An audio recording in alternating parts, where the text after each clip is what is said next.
Hi, this is a short video on the new Facebook timeline for the pages, for business pages. Facebook has been rolling out timeline view to personal pages and have now started doing the same thing to pages for businesses. So if you happen to log into your business page, you'll be presented with a message that asks you if you want to preview the new timeline view. On March 30th, all pages will be updated to use the new timeline view. So I just wanted to point out some of the new features that you'll see and some of the changes.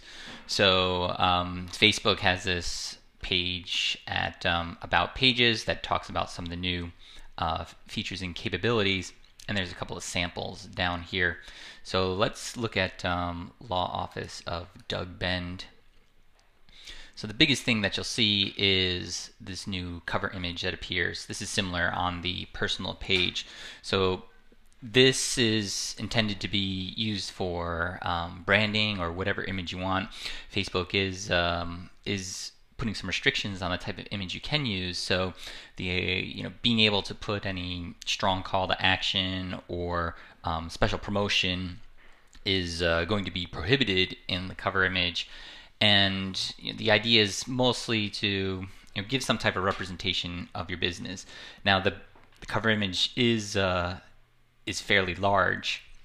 Maybe 850 pixels by 315, so you get this really big image here that that'll show up every time someone's viewing your page.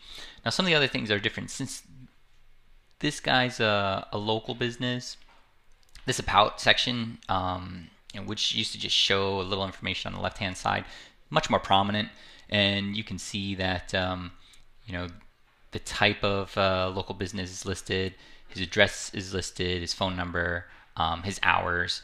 If you click on this section, you go into the map area. If you go back here, I think if you click on, you can click on the name or the street address, and you can go to the actual map view. So that's pretty useful for getting people over to your map view. Let's take a look at another example. Some of them are a little different depending on the type of company you are. So let's go to Macy's. Macy's is a much bigger brand here. So again, they have the large cover image.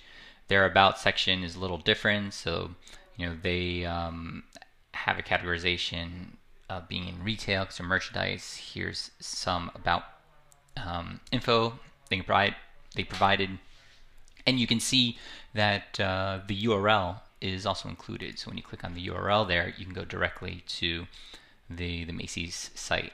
So this is something that's a little different than from before, where where the URL can be included in this About section.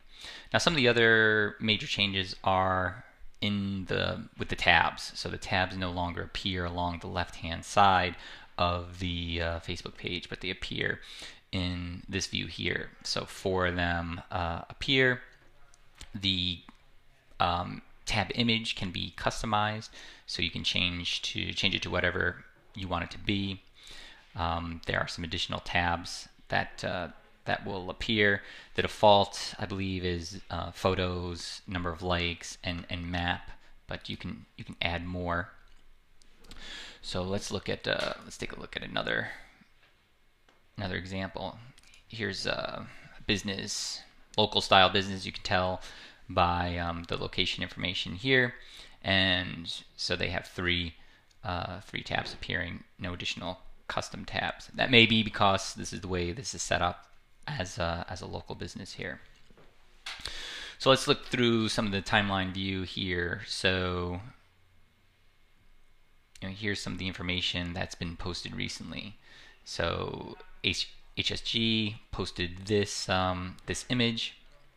You can see there's this kind of bookmark or banner. Posts from a post that you put on your Facebook page can now be pinned to the top, so they'll appear there for some time. So this one will now sit here for a little while. If you keep scrolling through, you see it's on the timeline view. These are all the different updates that have appeared, and it's in chronological order. Some things are nice in the timeline view because you can get bigger photos appear than in the other wall view. So that's pretty useful. And then you get this in this chronological view. So people are still debating whether this is more useful, less useful. Some people like it, some people hate it. It'll be up to you to decide on by March 30th. Facebook is going to make this mandatory, and they're going to roll out this change to all pages. So even if you don't like it, you're going to get it.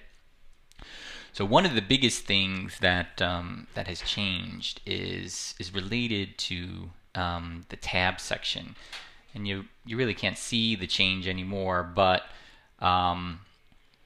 you used to be able to put in either a welcome fan page, which was like a default landing page, or you would put something in called a fan gate, that if a non-fan ended up on your Facebook page and then they clicked like, they would see some different information.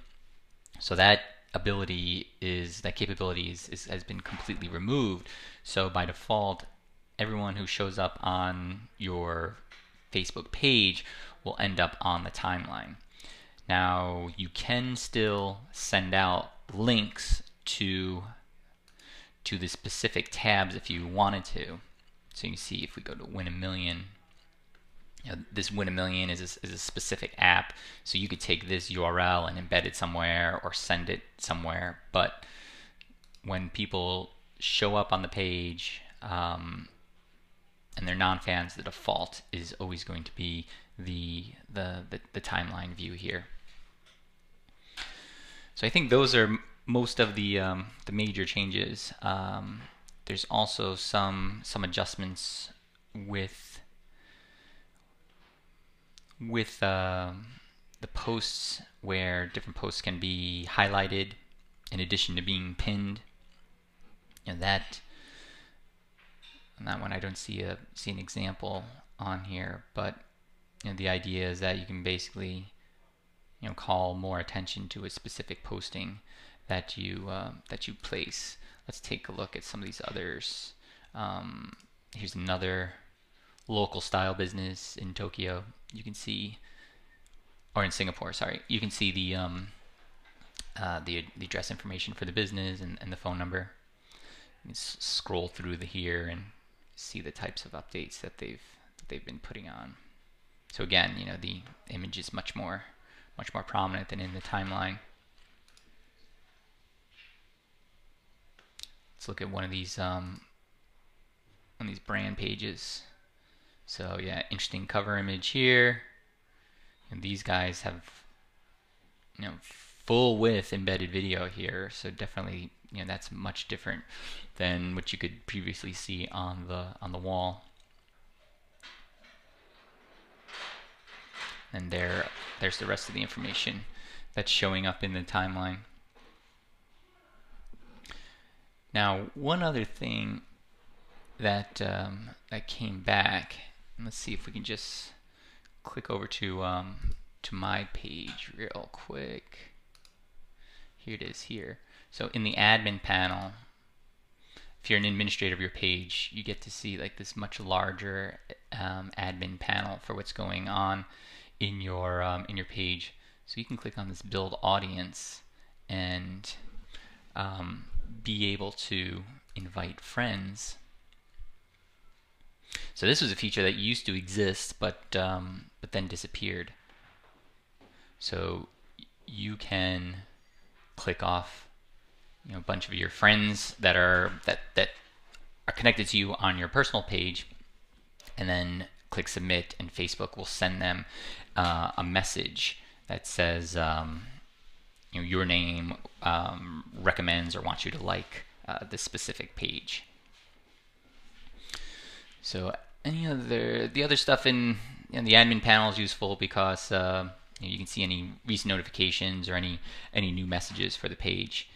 And that's that's definitely very helpful when you're managing your page and trying to figure out what type of interactions are happening. So overall, the I think the opinions on the timeline are pretty mixed still, and we'll continue to see what happens as Facebook rolls it out, and businesses make updates to their pages. Here's another one from Subway. Just wanted to show another example of a brand, restaurant, cafe. Again, link to their website directly from Facebook, and then some of the top tabs and top apps appear here. Okay, so those are the major Facebook timeline changes. Please feel free, leave comments below. Tell me what you think about timeline. Is it good or bad? Are you going to change now, or are you going to wait until Facebook rolls it out on the 30th of March? All right, thank you very much for taking a look at this video.